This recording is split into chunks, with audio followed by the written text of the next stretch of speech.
తెలంగాణ ఒక్కటే కాదు, ఆంధ్రప్రదేశ్ కూడా అదే స్థాయిలో దూసుకెళ్తోంది. ఏపీని దేశంలోనే అత్యుత్తమ రాష్ట్రంగా తీర్చిదిద్దుతారంటూ సీఎం చంద్రబాబు నాయుడు ఇచ్చిన మాట నెరవేర్చడం అంత సులువేమీ కాదు. నవ్యాంధ్రప్రదేశ్ ను స్వర్ణాంధ్రప్రదేశ్ గా తీర్చిదిద్దే సుదీర్ఘ లక్ష్యంతో చంద్రబాబు నాయుడు వడివడిగా అడుగులేస్తున్నా ప్రతి అడుగులోనూ ఆటంకాలు ఎదురవుతూనే ఉన్నాయి. ఇంతకీ ఏపీ ముందున్న ఆ లక్ష్యాలేంటి? చంద్రబాబు ముందున్న ఆ అడ్డంకులేంటి?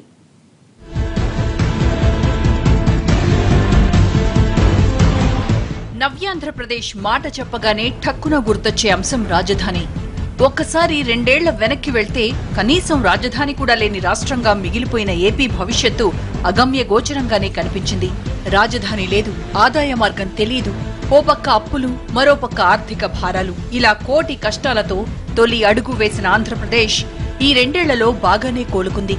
ఇంకా చెప్పాలంటే అనుకున్న దానికన్నా ఒకంత ఎక్కువగానే అభివృద్ధి చెందిందని చెప్పుకోవచ్చు.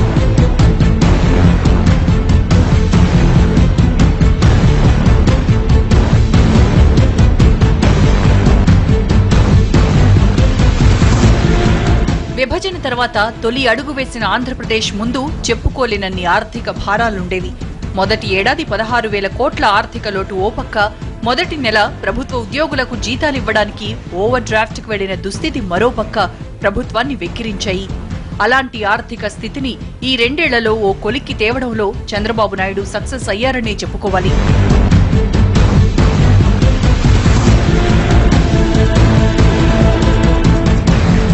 కానీ ఈ ఒక్క పరిస్థితి చూసి భుజాలు తడుముకుంటే పొరపాటే. ఎందుకంటే ఇప్పుడు ఏపీ ముందున్న అతిపెద్ద లక్ష్యం రాజధాని నిర్మాణం. ఏపీ రాజధాని అమరావతి నిర్మాణానికి కనీసం 5 లక్షల కోట్లు అవసరమన్న అంచనాలున్నాయి. కానీ పెద్దగా ఆదాయం కూడా లేని రాష్ట్రం అంత స్థాయిలో నిధులు ఎలా సాధించగలదు? దీనికి ఖచ్చితంగా కేంద్రం మీద ఆధారపడాల్సిందే. విభజన ఒప్పందంలో ఇచ్చిన మాట ప్రకారం నిధులు రాబట్టుకోవడమే కాదు, రాజధాని నిర్మాణానికి భారీగా ప్యాకేజీలు రప్పించుకోవడం కూడా చంద్రబాబుకి సవాలే. ఎందుకంటే కేంద్రం ఆ స్థాయిలో నిధులిచ్చేందుకు సుముఖంగా లేనట్లే కనిపిస్తోంది. కానీ చంద్రబాబు మాత్రం నొప్పించక తానవ్వక అన్నట్లు కేంద్రం నుంచి నిధులు రాబట్టుకోవడానికి తన వంతు ప్రయత్నాలు చేస్తూనే ఉన్నారు.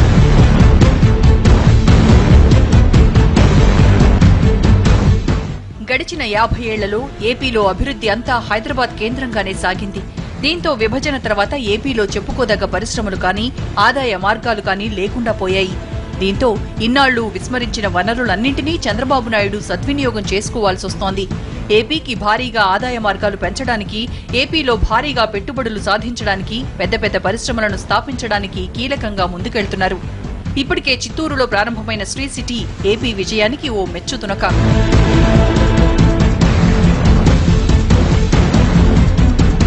రాజధాని నిర్మాణం పేరుతో ఓ అసెంబ్లీ, ఓ సెక్రటేరియట్, పెద్ద పెద్ద బహుళంతస్తుల నిర్మాణాలు ఓ 10 కట్టి వదిలేస్తే సరిపోదు. కనీసం 1 కోటి మందికి ఉపాధి కల్పించే స్థాయిలో రాజధానిని సిద్ధం చేయాలి. అందుకు పరిశ్రమలకు పెద్దపీట వేయాలి. పరిశ్రమలు రావాలంటే అంతర్జాతీయ స్థాయిలో మౌలిక వసతులు నిర్మించాలి. అప్పుడే ఉపాధి పుడుతుంది, రాష్ట్రానికి ఆదాయం వస్తుంది. ఇదేమీ అనుకున్నంత సులువు కాదు, అనుకున్నంత స్వల్పకాలంలోనూ పూర్తి కావు. కాబట్టి సాధ్యమైనంత వేగంగా రాజధానిలో వసతుల నిర్మాణం పూర్తి చేయాలి.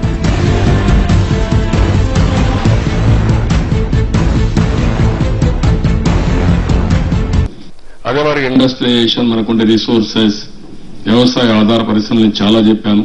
పోర్ట్ బేస్డ్ ఇండస్ట్రీస్, ఆ వ్యవసాయ ఆధార పరిశ్రమలు, లేకపోతే మనకుండే బ్రహ్మాండమైన కల్చరల్ సంపద, టెంపుల్స్ ఉన్నాయి. ఇంకో పక్క సీ కోస్ట్ అంతా ఉంది. రాయలసీమలో కొన్ని ఇబ్బందులు ఉన్నాయి. అక్కడైతే అడ్వాంటేజ్, అక్కడ ఎక్కువ విండ్ పవర్, సోలార్ పవర్ బ్రహ్మాండంగా వస్తుంది. ఇవన్నీ కూడా పెట్టి ఏం చేయాలో వర్కౌట్ చేయడం కోసం ముందుకు పోతున్నాం. ఇవన్నీ సాధ్యం కావాలంటే నిధులు కావాలి. కేంద్రం నుంచి వచ్చే అరకొర నిధులతో ఇన్నేసి బృహత్తర కార్యక్రమాలు సాధించడం కష్టం. అందుకే స్వయం సమృద్ధి దిశగా ఇప్పటి నుంచి ఆంధ్రప్రదేశ్ అడుగులేయాలి. కానీ దీనికి కూడా కేంద్రం సాయం కావాలి.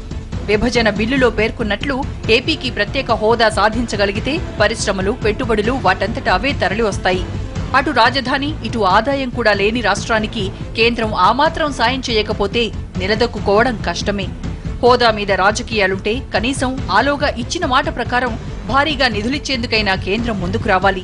ఆ దిశగా కేంద్రాన్ని ఒప్పించడం చంద్రబాబు ముందున్న పెద్ద సవాల్.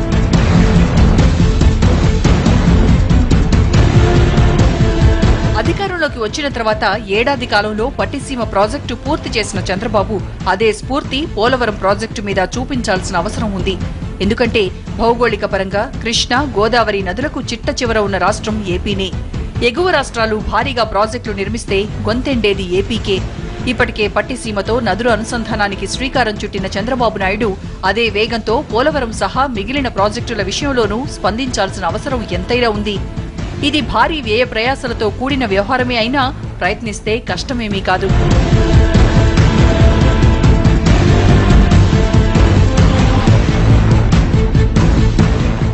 అన్నింటినీ మించి ఏపీని ఎప్పటిలాగే అన్నపూర్ణగా ఉంచాల్సిన బాధ్యత, ఏపీలో యువతకు ఉపాధి, ఉద్యోగ అవకాశాలు కల్పించేలా నైపుణ్యాలు పెంచాల్సిన బాధ్యతలు కూడా ప్రభుత్వానివే. ఇక శతాబ్దాలుగా అన్యాయానికి గురవుతున్న అన్నదాతలకు అండగా ఉంటూ ఏపీని సస్యశ్యామలం చేయాల్సిన లక్ష్యం అతి ప్రధానమైనది. ఇక హైదరాబాద్ మాదిరిగానే అమరావతిని కూడా ఐటీ హబ్ గా తీర్చిదిద్దాల్సిన అవసరం ఎంతైనా ఉంది. సేవల రంగంలో భారీ ఆదాయాన్ని సమకూర్చే ఈ రంగానికి అమరావతిని కేంద్ర బిందువును చేస్తే ఏపీ కష్టాలు సగానికి పైగా తీరినట్లు. ఈ లక్ష్యాలను 3 ఏళ్లలో సాధించడం ఎంత కష్టమో ప్రజలకు తెలియంది కాదు. కానీ చిత్తశుద్ధితో ప్రయత్నిస్తే అనుకున్న దానికన్నా ముందుగానే ఈ లక్ష్యాన్ని చేరుకోవడం చంద్రబాబుకి అసాధ్యమూ కాదు.